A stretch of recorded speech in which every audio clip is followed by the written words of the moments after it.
তোকে ভালোই ভালোই বলছি, তোর সাথে আমার কোনো কথা নেই।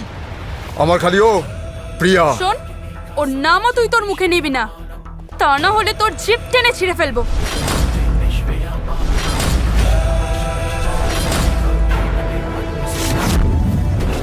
তুই জানিস না তুই আমার উপর হাত তুলে কত বড় ভুল করেছিস, আর তুই জানিস না আমি কি করতে পারি। দেখ, তুই কি করবি না করবি সে কথা আমার জেনে কাজ নেই। আমার এখন মাথা এমনিতেই গরম আছে, আর আমাকে রাগাস না বলে দিচ্ছি। এই তোকে তো চুপ!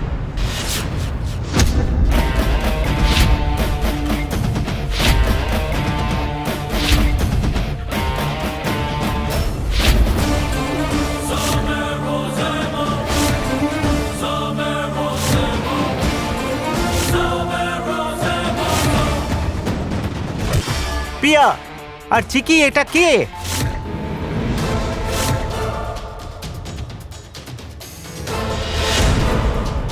এই, আজকে আমি চলে যাচ্ছি, কিন্তু কালকে দেখে নেব।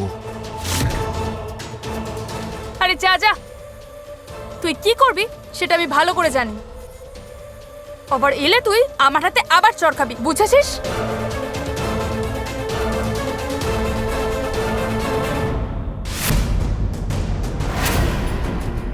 কি হলো মা, তুই ঠিক আছিস তো? এই বদমাসটা। আঙ্কেল, তুমি কেন চিন্তা করছো?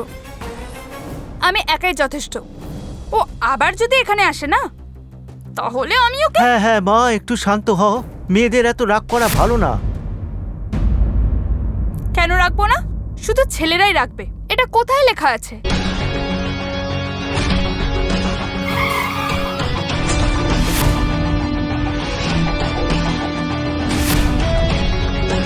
দেখছি কি, আমাদের সমাজ বলে মেয়েরা যত শান্ত সরল থাকবে তত ভালো।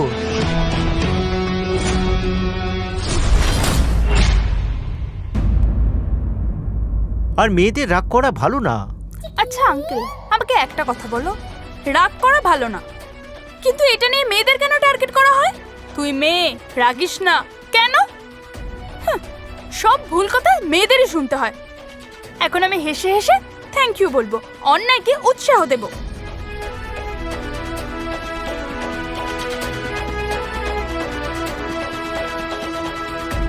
আমাকে দেখে যদি কেউ সিটি মারে, তাকে হেসে হেসে আমি বলবো থ্যাংক ইউ দাদা।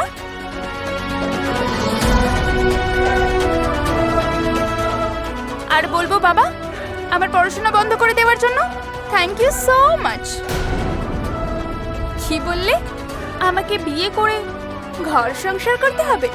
ঠিক আছে, তোমার কথা মেনে নিলাম।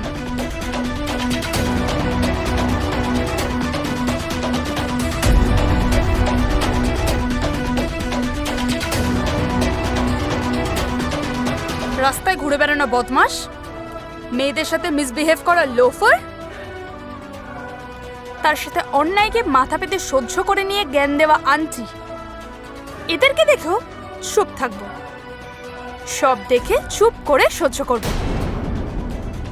এটা নাকি আমাদের কালচার। সত্যি কি মহান চিন্তা, কি ভালো ভালো কথা বললে।